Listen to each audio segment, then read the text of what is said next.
Welcome to the deep dive.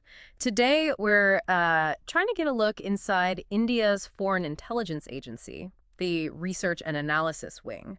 You probably know it as RNAW. Yeah, RNAW. Yeah. Their job is pretty wide-ranging, gathering intelligence overseas, counterterrorism, counterproliferation, advising the government. And protecting India's strategic interests, Right. including the nuclear program. Exactly.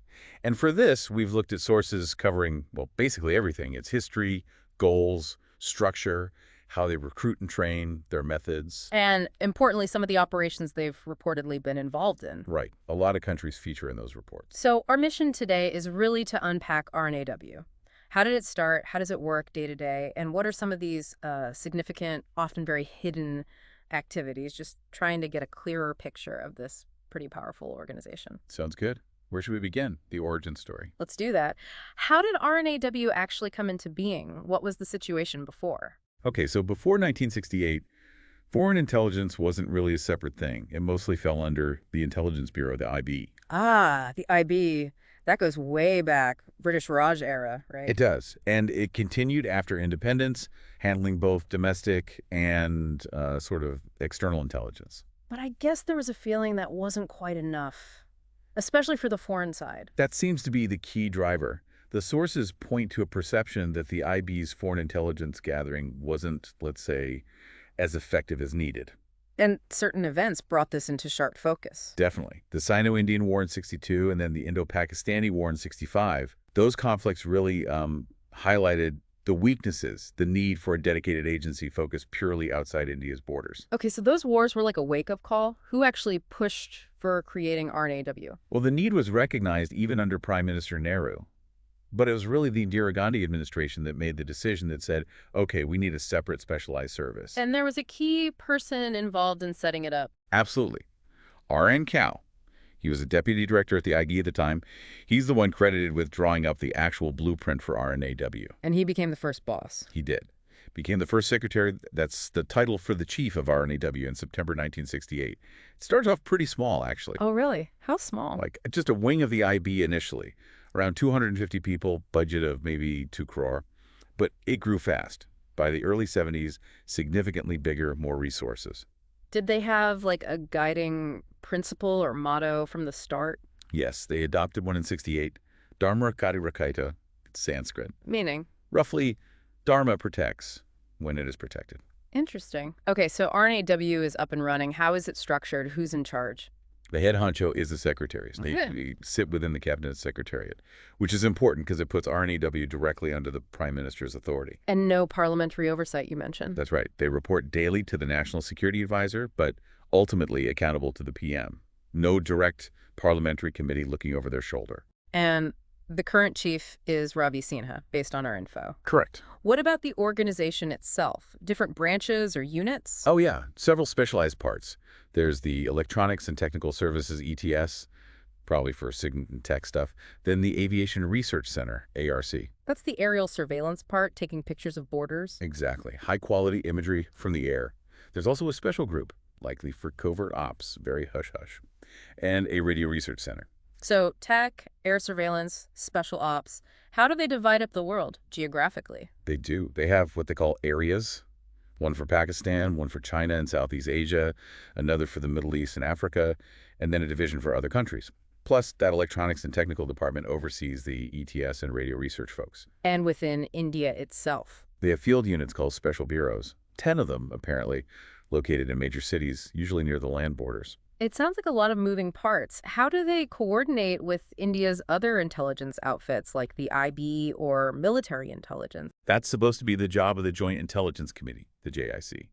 It sits under the Cabinet Secretary, too, and is meant to bring together RNAW, the IB, and the Defense Intelligence Agency, the DIA, for analysis and coordination. Supposed to be. Does it work? Reports suggest its effectiveness has kind of waxed and waned over the years. But the RNAW chief is on its steering committee and can brief the PM directly anyway. Since the National Security Council was set up in '99, the JIC's role is sort of folded into that structure now. And RNAW's legal status is a bit unusual, isn't it? It really is. It's technically not an agency, but a wing of the Cabinet Secretariat.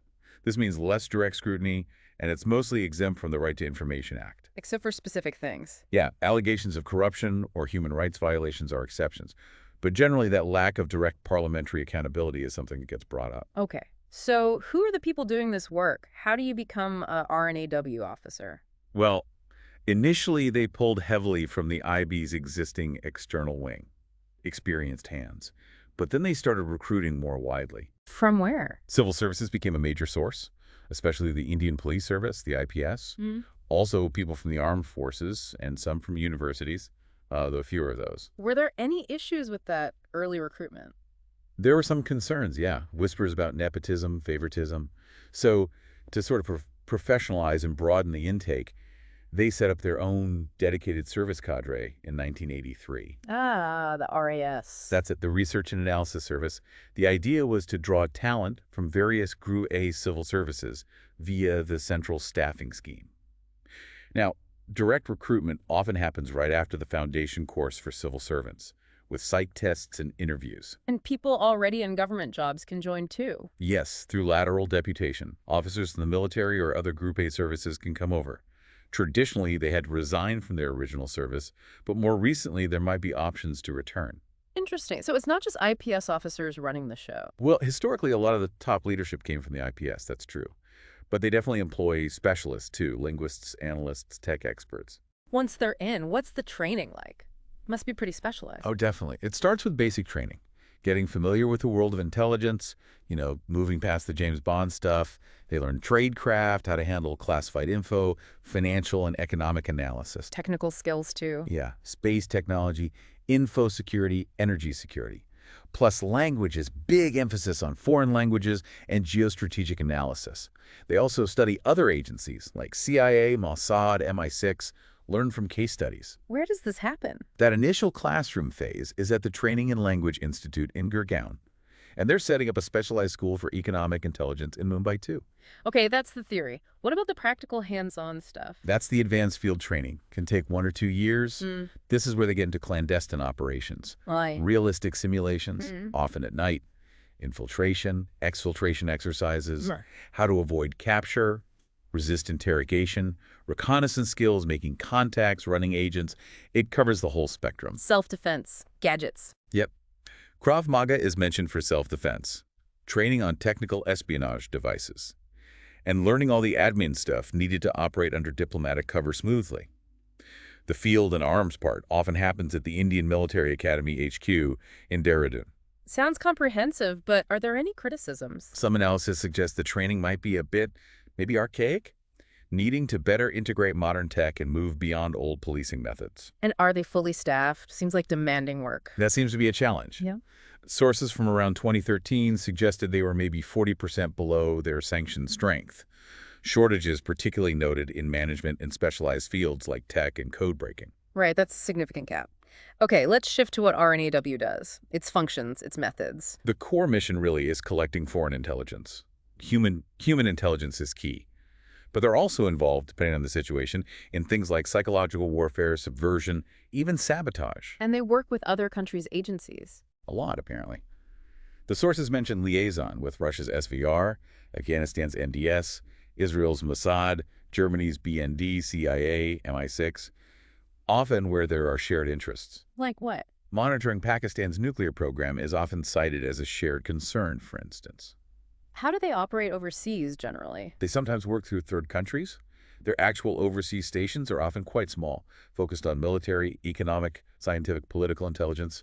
They also track narco-terrorist groups and arms smuggling heading towards India. But not general crime. Generally not, unless there's a direct terrorism link. And how do the officers blend in abroad? Often posted in Indian embassies or consulates, under official cover. Consular wings are frequently mentioned. Though the relationship with the Ministry of External Affairs isn't always smooth, reportedly. Any issues with cover? There are reports suggesting limitations with non-official cover, which can make it harder to access certain targets or handle sensitive assets effectively. Okay, this is where it gets really interesting, the specific operations. The sources list activities across the globe. Let's maybe go region by region. Start with Africa. Sure. In Africa, RNAW is mentioned in connection with supporting anti-apartheid movements back in the day in South Africa and Namibia. More recently, they reportedly helped track down gangster Ravi Pujari in Senegal, leading to his deportation. Okay, moving to Asia, this looks like the main theater. Afghanistan first, a key area for India. Definitely. During the Soviet-Afghan War, RNAW apparently built ties with warlords, including Ahmad Shah Massoud. The Farkhor Air Base in Tajikistan, used for Afghan ops, was reportedly run by India, and that's where Massoud died in an Indian-run hospital. After 9/11. They provided intel to Western agencies about training camps in Afghanistan and Pakistan. They were also quick to figure out the scale of the Kunduz airlift in 2001. More recently, they were linked to stopping a potential attack in Delhi in 2017, rescuing Indian hostages, and even providing a tip that led to Chinese spies being arrested in Kabul. Quite involved. What about Bangladesh? India played a big role in its creation. Absolutely. RNAW was key in supporting the Mukti Bahini intel, training, weapons. There are some unconfirmed allegations about involvement in a 1971 hijacking too. The Special Frontier Force, under RNAW then, fought in the Chittagong Hill tracks. And after independence. It gets complex. Operatives claim they warned about Sheikh Mujibur Rahman's assassination, but it wasn't acted upon. Later, they reportedly foiled plots against his daughter, Sheikh Hasina, backed movements against President Ershad, and even allegedly bombed some militant camps and an ISI safe house in the 90s. Plus, involvement in the Chittagong Hill tracks conflict continued, training rebel groups there. Okay, shifting to China, what activities are reported there? A big one mentioned is Operation Nanda Devi in the late 60s. Joined off with the CIA using electronic listening posts on Nanda Devi Mountain to monitor Chinese nuclear tests. Didn't that go wrong? It did. The device, powered by plutonium, was lost in an avalanche. There were even later concerns about potential radiation. More recently, RNAW intel reportedly led Indian Customs to intercept a Chinese ship heading to Pakistan with missile parts in 2020. Let's jump south, Fiji. Just a mention of an operation to oust Sitiveni Rabuka. Iran. Surveillance of Indian nationals allegedly getting weapons training in Qom. Malaysia. Tracking Khalistani groups, leading to arrests and deportations. Maldives. Strategically important islands. Very. RNAW famously helped stop that mercenary invasion in 1988, Operation Cactus. They've also reportedly disrupted Pakistani and Chinese intelligence networks there. There was a recent controversy, late 2024, about an alleged plot to destabilize the government over its China links, but that was denied. Myanmar. Another neighbor. A bit of a flip-flop there. RNAW apparently cultivated ties with rebel groups like the Kachin Independence Army in the 90s, gave them weapons. But then, when those groups allegedly started helping Indian insurgents, RNAW launched Operation Leech against them, reportedly killing some leaders. They also provided intel for Operation Golden Bird intercepting arms and backed an Indian Army op in 2015. Nepal seems like another active spot. Yes, linked to the assassination of an alleged ISI informant who was also a Nepalese MP back in '98. Also tracking and arresting an Indian Mujahideen commander there, and allegations of kidnapping an ISI officer and targeting a counterfeiter. Right, now the big one.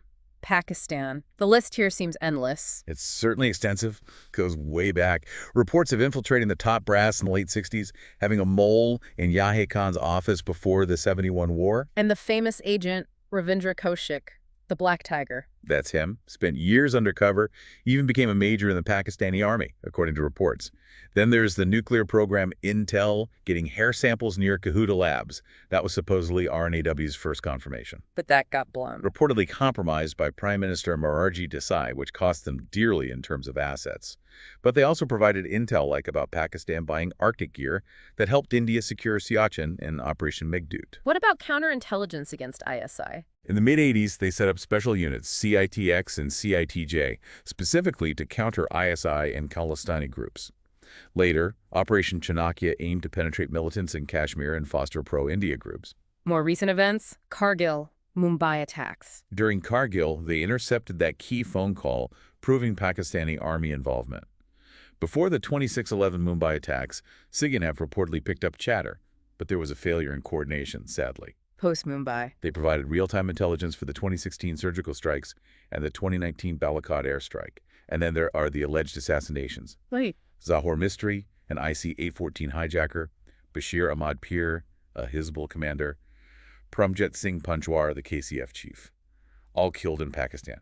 plus more recent allegations since 2020 of targeted killings ordered by the government and a specific Leti commander killed just recently, March 2025. And the Kulbhushan Jadhav case fits in here too. Yes, his arrest by Pakistan and the subsequent espionage trial remain a major issue between the two countries. Okay, that's a lot on Pakistan. What about elsewhere in Asia? Philippines? Intel leading to the arrest and deportation of suspected Khalistan Tiger Force members. Saudi Arabia. Increased activity since the 90s, focusing on countering Salafist ideology and terror financing. This has apparently led to captures and deportations of high-value targets, and cooperation with Saudi intelligence is reportedly growing. Sri Lanka. Another complex relationship. Very. RNAW was alleged to have initially backed the LTTE in the 80s training funds, but later switched sides, providing intel to Sri Lanka against them. There were coordination issues reported during the Indian Peacekeeping Force deployment, Operation Pawan, Other actions in Sri Lanka. a snatch operation against a Houthi militant. Allegations, denied by both sides, of influencing the election outcome against Mahinda Rajapaksa, providing warnings before the 2019 Easter attacks, and reports of infiltrating Chinese military communications related to Sri Lanka. Tajikistan. You mentioned the airbase. Yes, Farkhor Air Base, key for their Afghan operations. Turkey. Increased presence noted around the G20 summit in 2015, primarily for PM Modi's security. All right, let's cross continents. Europe. What's reported there? In Belgium, allegedly foiled a KCF plot against a farmers' leader in India. Germany seems a focus for tracking Khalistani and Islamist militants, recruiting agents within those circles, led to the arrest of a KZF figure. Italy. Similar focus post-2611, a new station set up to counter ISI, targeting sleeper cells, recruiting in Khalistani groups. UK. Seems like a long history there. Definitely, a major operation against Abdul Khan in the 80s, building a significant informant network within Khalistani groups. There was the suspicious death of KLF leader Avtar Singh Kanda in 2023, but also a major intelligence failure noted regarding the 1985 Air India Kanishka bombing. Okay, finally, North America. Canada and the U.S. have been prominent recently. They have. In Canada, reports surfaced of an influence operation between 2009-2015 trying to sway the government on Indian interests. India has consistently accused Canada of harboring Khalistani separatists, and RNAW intel has reportedly led to Canadians being put on no-fly lists. And the Niger killing. The alleged assassination of Hardeep Singh Nijjar in Canada in 2023 caused a major diplomatic fallout, which is ongoing. What about the U.S.? An alleged plot to kill Gurpatwant Singh Pannan in the U.S. was reportedly foiled in 2023. The U.S. asked for accountability, and an Indian investigation pointed to a rogue operative. Rogue operative. That's the term used. India says this individual was apprehended, and an internal committee recommended legal action and procedural improvements. There were also claims about an RNAW officer running a fake news site for disinformation. Wow. It paints a picture of an agency with a very long reach, involved in some incredibly sensitive and sometimes controversial operations. Absolutely. Yeah. And like any spy agency working in the shadows, RNAW hasn't escaped controversy itself. What kinds of controversies? Well, right from the start, there was criticism about the lack of public accountability just reporting to the PM. Fears it could become, an Indian KGB. Were those fears ever realized? There were allegations it was misused during the emergency in the mid-70s to target political opponents. More recently, criticisms focus on things like excessive bureaucracy, favoritism in promotions, corruption cases, ego clashes internally, lack of financial oversight, and rivalries with other agencies. Has anyone analyzed its effectiveness critically? Yes. B. Rahman, a respected analyst, pointed out what he saw as uneven growth, strong in covert action, perhaps, but weaker in core intelligence gathering, analysis, human, and preventing crises. Have there been specific scandals? Corruption? Defections? Several. Allegations against former chiefs, a CBI raid linked to a retired officer's book revealing secrets, a director reportedly attempted suicide over alleged inaction on sexual harassment claims, a senior tech officer arrested for graft, and yes, defections and spy cases too. Okay. K.V. Krishnan reportedly honey-trapped by the CIA, Rabinder Singh, who defected to the U.S., a strange case of a Bangladeshi intelligence officer who apparently hid his nationality and joined RNAW, and of course the Kulbhushan Jadhav case in Pakistan. It's fascinating, though, how an organization that's so secret still pops up in popular culture. It really does. Bollywood loves spy thrillers, right? Films like Ankin, The Hero, Romeo Akbar Walter, Mission Majnu, even regional films like Highway. RNAW agents are often central characters. TV shows, too. Yeah, Time Bomb 9/11, Sacred Games, 24, the Indian version. Even real figures get attention. The spy Ravindra Kaushik had a documentary made, and Ajit Doval, the current NSA, is a former RNAW man often discussed. Even foreign films. Mentioned in the Pakistani film Moria, for instance. Some academics even link this boom in spy stories to a kind of growing national ambition and aspirational Pax Indica. This really has been quite the deep dive. If we had to sum up the key things we've learned about RNAW. What we've seen its origins were in perceived intelligence failures. It grew into this really complex agency with operations all over the world. We touched on its structure, the tough recruitment and training. And looked at a whole range of reported operations, some successful, some controversial, alongside the internal issues and scandals it's faced. Exactly. It's evolved quite a bit since 1968. And it's clear so much of what RNAW does happens way out of sight. Getting verifiable facts is tough. But hopefully, drawing on these sources gives you, the listener, a better, maybe more nuanced sense of this agency. Yeah, it's a glimpse, at least, into its world. Which brings us to a final thought to leave you with. In today's world, with all the geopolitical complexities and security threats, what does it mean to have such a powerful intelligence agency operating with relatively little public oversight? What are the trade-offs? That's a huge question, really. What are the ethical lines? What are the risks and benefits? It's something debated constantly, not just about RNAW, but about intelligence agencies everywhere and their role in national security. Definitely something worth thinking more about.